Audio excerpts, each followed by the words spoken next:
The impact of Athletic Club's red card reverberated throughout the match, severely disrupting their well-organized system that relies on both physical exertion and teamwork. This critical setback ultimately contributed to their decline in performance. In stark contrast, Bruno Fernandes's remarkable individual performance, despite being part of a struggling team, underlines both his exceptional skill and his central role within the squad.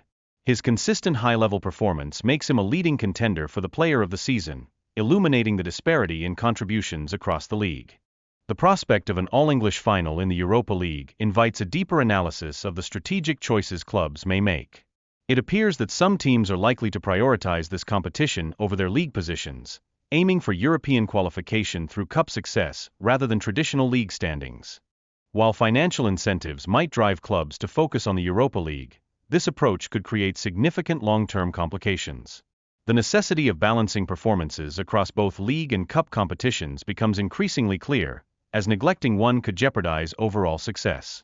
Historically, the performance in the league has played a pivotal role in determining entry into the prestigious Champions League. Understanding this context is crucial, as it emphasizes the importance of maintaining competitive league standings alongside cup ambitions. Though the Europa League is undoubtedly a valuable competition, it predominantly features strong teams rather than the elite. This discrepancy raises pertinent questions about the fairness of the Champions League qualification process, especially for clubs vying for a spot in the top tier. Bodo's considerable possession advantage during their match starkly contrasts with their inability to convert that possession into goal-scoring opportunities. This illustrates Spurs' robust defensive capabilities, even as they struggle to show offensive prowess, emphasizing the varied tactical approaches of the two teams. The discourse around maintaining intensity throughout matches reiterates the influence of physical and mental factors on Spurs' performance during critical moments. This dynamic raises questions about the players' resilience and composure when faced with high-pressure situations. The impending match against West Ham is poised to serve as a crucial litmus test for Spurs, especially given their recent form, which casts doubt on their ability to thrive under pressure in significant fixtures.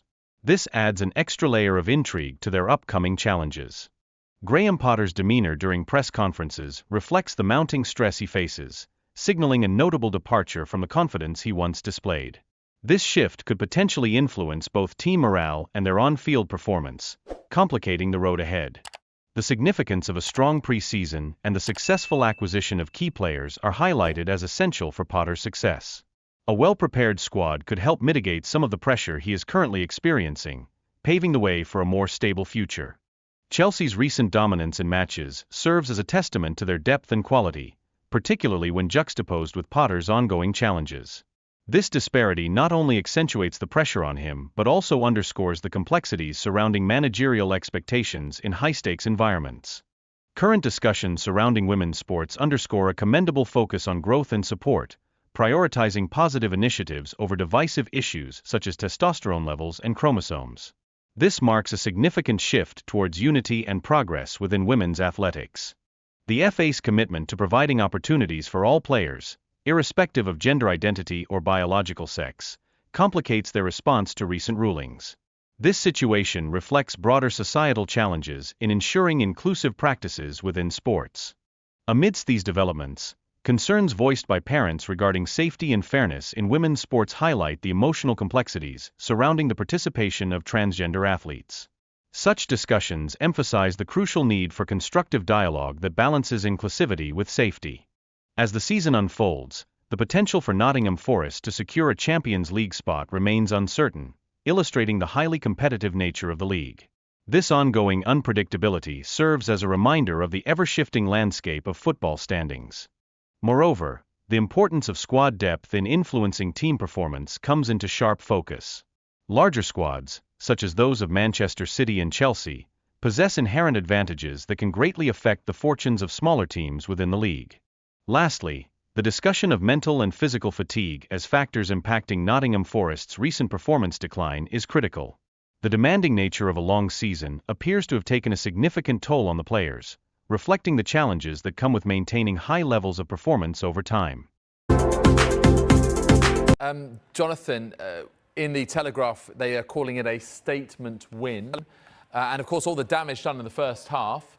Is that the best 45 minutes of football we've seen under Ruben Amorim? Yeah, possibly. I mean, I think it's a statement win is about right. I mean, you can't. I mean, Ian, right? Nobody saw that coming. Uh, Athletic have the best defense in La Liga this season, better than Barcelona, better than Atletico, better than Real. I think a lot of people expected a much tighter, certainly a much tighter first leg than we saw, and yeah, I mean, I think it has.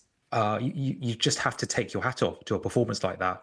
I think they got a little bit lucky maybe with the red card, which I think just totally knocked Athletic off their stride. I think it's their fifth red card this season in all competitions, and every single time it's cost them. I think Valverde's system at Athletic it's so physically demanding, it's so systematized and meticulous.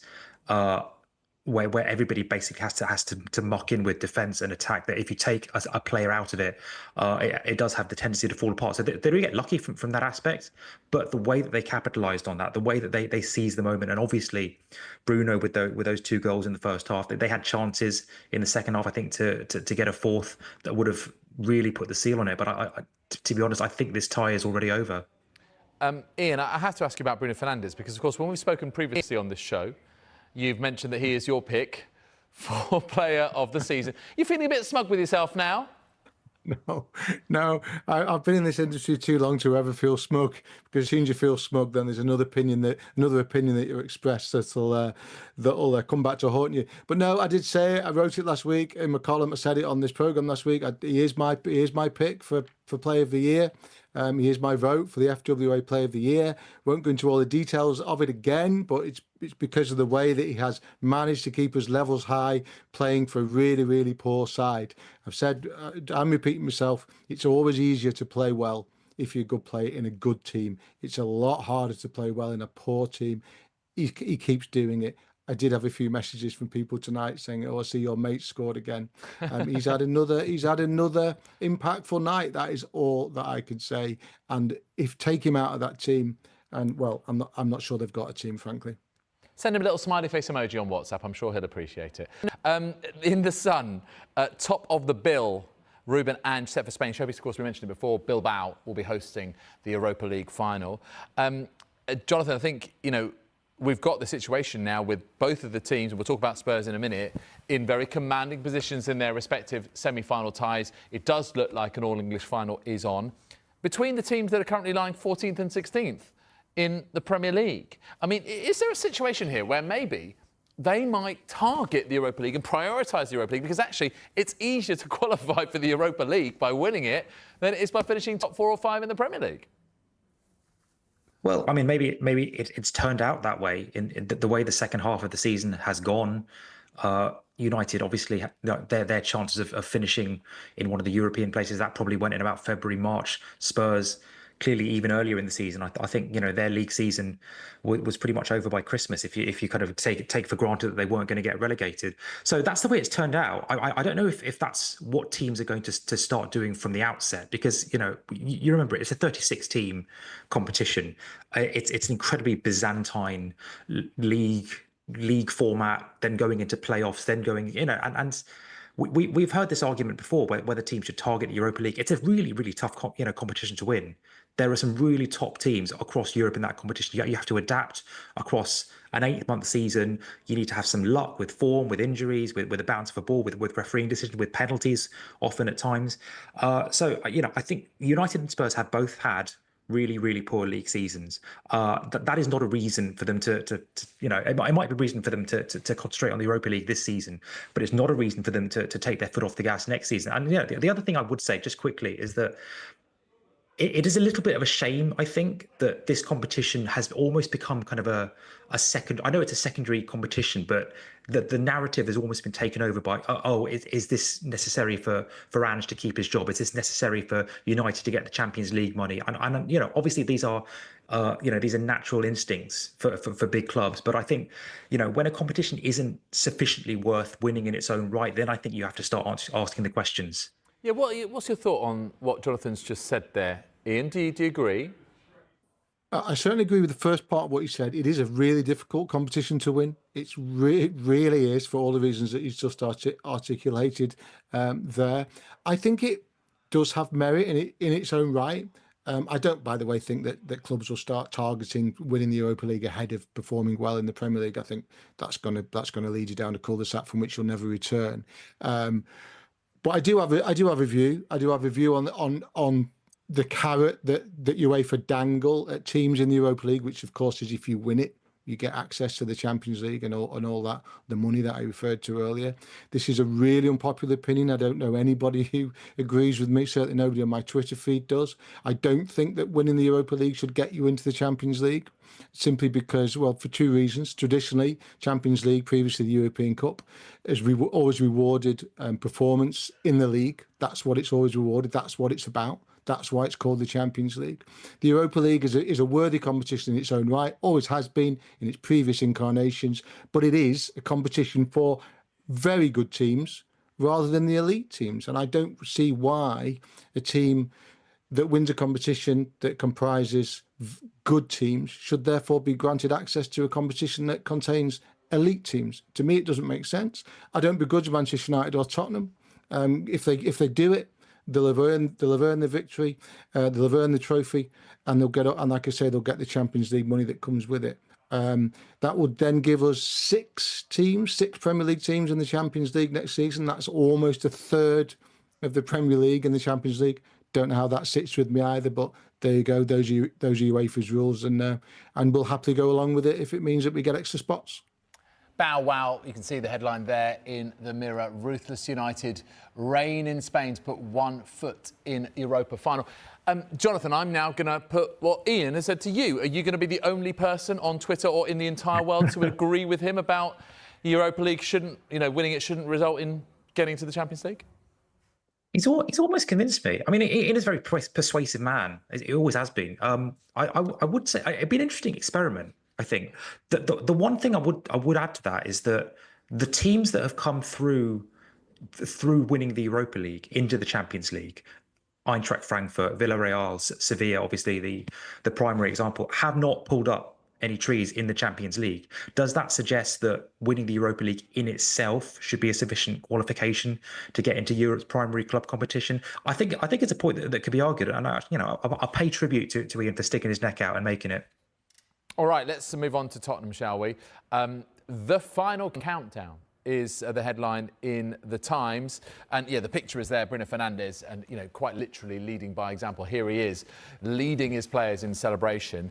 But Tottenham, 3-1, the final score at home to Bodo Glimt. But let's consider the good before we consider the not so good, Jonathan. Where do you feel, this, again, like we had a very sort of unlike Ange performance in the second leg against Eintracht Frankfurt, again, was this sort of had similar elements of control about it, the quality and the control? A little bit, yeah. I think I didn't see the stats at full time, but I think for most of the game, Bodo were actually they had most of the possession, about 60% of the possession, and yet had very few chances, very little penetration. Spurs were not afraid to play it long at times. They obviously, again, they got a little bit lucky with the penalty, and I think they were in control of the game for the first half. And then what happens in the second half is it's kind of weird. It's almost like they lose a little bit of intensity, and I don't know whether that's a physical thing. I don't know whether that's a mental thing. I don't know whether that's Bodo settling into the game and kind of working out their tactical plan a little bit better. But the penetration from Spurs and the cutting edge and the killer instinct just isn't there. And I think that is the part that is going to rankle, because I think it can be slightly overdone how hard a place Bodo is to go. It's not exactly going to be sub-zero temperatures in May, but it is a tough place. They are much better at home. They are much better in front of their home crowd on their artificial pitch. And I think Spurs would probably have preferred a little bit more of a cushion going into that. 3-0 probably makes it safe. You make them strong favourites. 3-1, and for a club as susceptible to nerves and apprehension as Spurs in big games. I don't think that is a done deal in the slightest. Yeah, it's a compelling way of adding sort of just more doubt, isn't it? I mean, Ian, how do you see it? And also just, and you mentioned it before, Jonathan, but we need to discuss it in the context of Ange Postecoglou, because we always have this Ange lens on every single moment and every single goal, every single match that Spurs play right now, and it just adds that little nagging doubt again, that goal they conceded, and of course the injuries they suffered. I mean, look, it would be the classic Spurs script, wouldn't it? If they were, if that goal that Jonathan refers to at the end of tonight's game costs them next week, and they end up going out in some kind of helter-skelter kind of basketball type game over there and lose like 5-4 or something stupid, you can kind of see it, because that's the type of thing that happens to Ange Postecoglou's Tottenham. I hope it doesn't happen, but I agree. 3-0 felt comfortable. 3-1 doesn't. Can one goal make that kind of difference? Yes, it can. In terms of his future, I was told about a month ago that winning or not the Europa League wouldn't be the determining factor. The decision on Postecoglou's future will be made on the body of work over the last 2 years. That's absolutely right. Manchester United fell into that trap with Erik ten Hag when they won the FA Cup. I know that last season, I know there were other reasons for keeping him, the fact they couldn't persuade anybody else to come, for example, but it was a factor and it cost them. And I don't think Tottenham and Daniel Levy should fall into that trap. As harsh as it sounds, you look at his body of work, you decide whether he's the man for you, the way you want to go, the way you want to play, and you make your decision. And that means if you win the Europa League and then you part company, then so be it. That's the way you run a business, I think. Ian, can I ask you about your column and your chat with Graham Potter currently enduring a little bit of a tough time of it, as we said, at West Ham United. Just to unpack that, the relevance, of course, in terms of relating that to Tottenham is that they're their next opponents in the Premier League.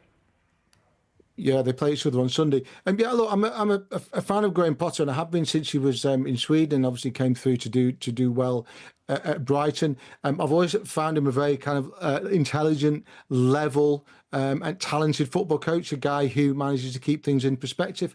And just watching him since he's been at West Ham, particularly that press conference that he gave after his team threw away a 2-1 lead at Brighton last week, some of those press conferences, I just kind of see a guy at the moment that I don't really recognise.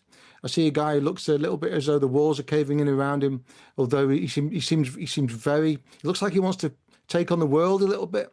Seems to be taking umbrage with questions that are asked of him. I understand the pressure of not winning football matches, of course.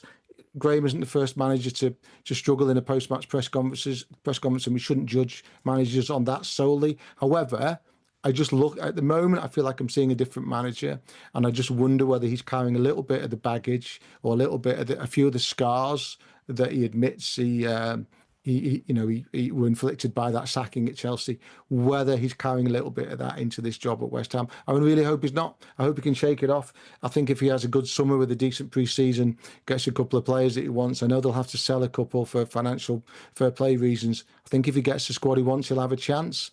But I just hope that when I see him, watch his team play, listen to him talk, I see a little bit of the Graham Potter that I recognised and admired so much when he was at Brighton.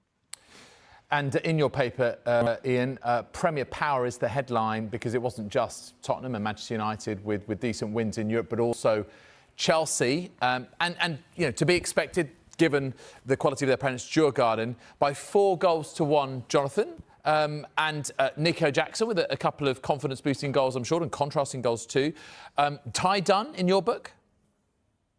Yeah, obviously. I mean, I think it's funny this season with Chelsea in the Conference League. I think we've been continually saying, okay, that was easy, but the tests are going to get tougher from here on in. Okay, that Legia Warsaw, that was easy, but the semi-final, they're going to get a proper game soon. And I still think they're going to get a proper game, like Betis or Fiorentina in the other semi-final. I think that tie's pretty finely poised. They probably will give Chelsea a game in the final, but they haven't really had that test yet. And to the extent that it's almost kind of, Chelsea have made a little bit of a mockery of the competition this season. You get these smaller European teams for whom this is their this is their big European night out, and Chelsea are putting out a second string side. I think tonight they brought on, was it Caicedo, Jackson, Cole Palmer, Chalobah at half time, which is basically bringing on like the Avengers to settle basically a garden fence dispute. And fair play to Djurgården. It was a great atmosphere. It was it was it's an incredible occasion for them, but they are playing in a game that is rigged against them almost. Chelsea just have so much more firepower than most of the teams in this competition, and it has begun to make a little bit of a mockery of it. And by the way, if anyone out there watching this wants to set up an Instagram feed with the Avengers settling very menial arguments, I'm 100% there for it. I think Jonathan is immense. I'm 100 as well. Ian, who knows? All right, we're going to take a quick break, guys. And when we come back, we'll look at more of the sports stories in the morning's newspapers, including Brentford cash in on Forest European wobble. Yes, it's 4 defeats in 5 for Nuno.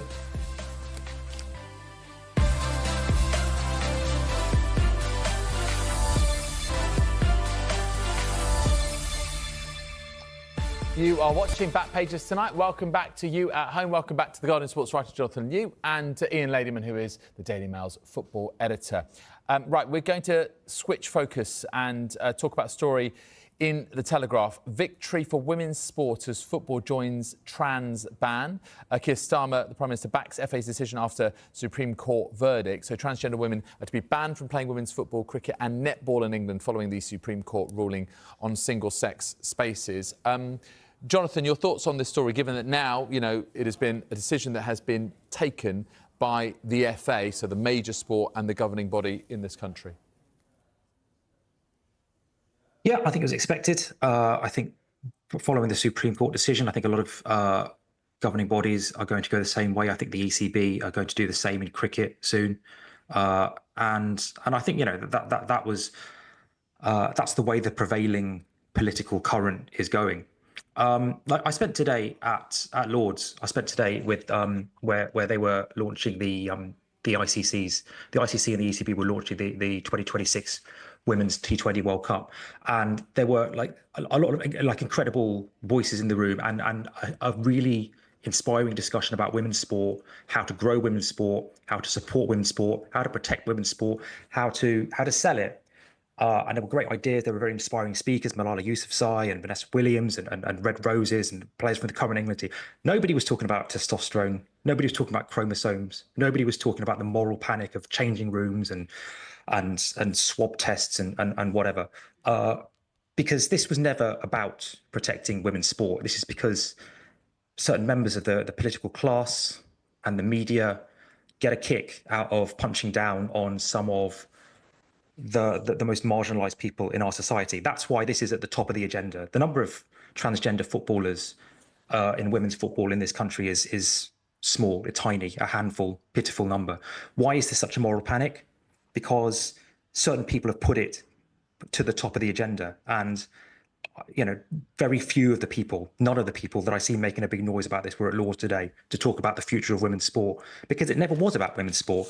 If you talk to people in grassroots women football, there is not a huge clamour in the grassroots women's football community for any kind of measure this heavy-handed.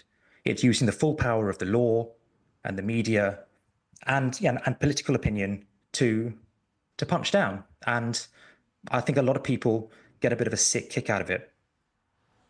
OK, thank you for that, Jonathan. Ian, just welcome your take on this story and also what Jonathan's just said.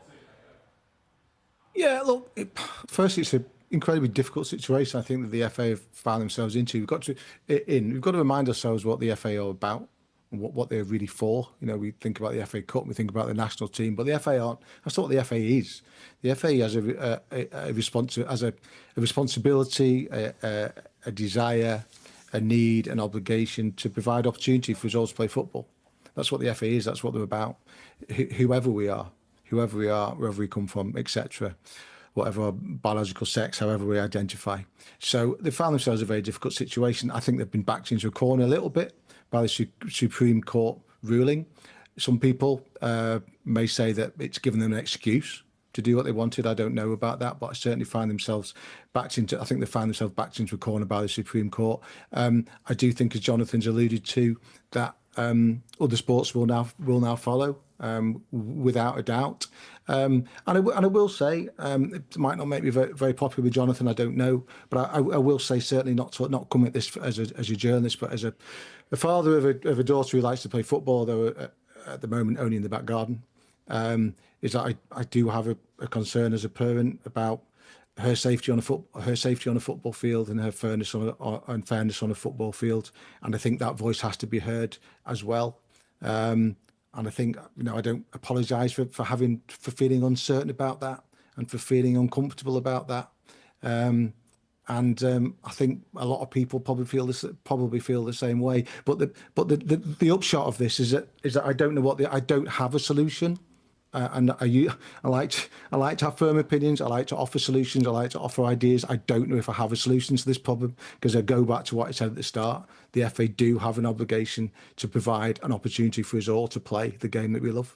Yeah, it's very difficult. Yeah, listen, I appreciate, and you acknowledge this, that this is an incredibly difficult subject to talk about, both from a professional point of view as a journalist and also other roles that you have. But I really appreciate your candour and your opinions and your insights, because that's why you're on this show.